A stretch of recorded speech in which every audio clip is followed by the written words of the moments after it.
বৃষ্টিতে অন্যরা যেখানে ছাতা হাতে রাস্তা পার হচ্ছেন, সেখানে হাতে ছোট ছোট বেলুন নিয়ে এপাশ থেকে ওপাশ ছুটছেন ৮০ বছর বয়সী বৃদ্ধা নূরজাহান বেগম।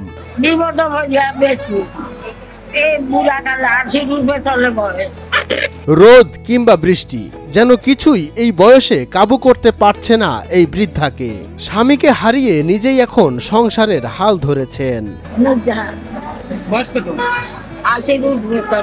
প্রতিদিন ৩ থেকে ৪০০ টাকা আয় করে এভাবেই জীবন চলছে তার। থাকতে হচ্ছে সন্তুষ্ট। ছোট ছোট বাচ্চারা যখন বাবা মায়ের সাথে রাস্তা পার হয়, তখনই নূরজাহানের কাছ থেকে এসব দৃষ্টিনন্দন বেলুন কিনে বাচ্চাদের মুখে হাসি ফোটান বাবা মায়েরা। নূরজাহান বলছেন তিনি মিথ্যা বলে কারো কাছ থেকে টাকা নেন না, করেন না ভিক্ষাবৃত্তি।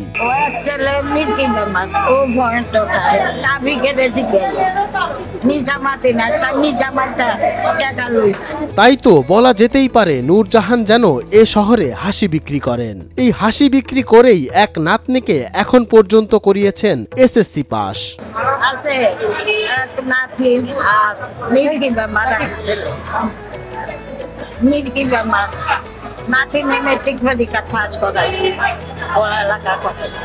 প্রতিদিন সকাল সন্ধ্যা কিংবা রাত নূরজাহান সিলেট নগরীর জিন্দা বাজারে হাসি বিক্রি করতে ব্যস্ত থাকেন। সিলেট বিভাগের হবিগঞ্জ জেলার নবীগঞ্জের বাসিন্দা হলেও জীবিকার তাগিদে নূরজাহানের আশ্রয় এখন সিলেট শহরেই।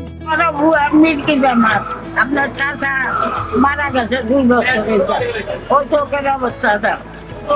ঝড় বৃষ্টিকে উপেক্ষা করেই বয়সের ভারে নুয়ে না পড়ে নূরজাহান বেগম ছুটে চলছেন নিজস্ব গতিতেই। তাই তো প্রতিকূলতা আর অজুহাতকে বুড়ো আঙ্গুল দেখিয়ে দিন শেষে জিতে যায় নূরজাহানদের মতো সংগ্রামীরা, এমনটাই মনে করছেন স্থানীয়রা। মঞ্জুর এ মাওলা, নয়া দিগন্ত।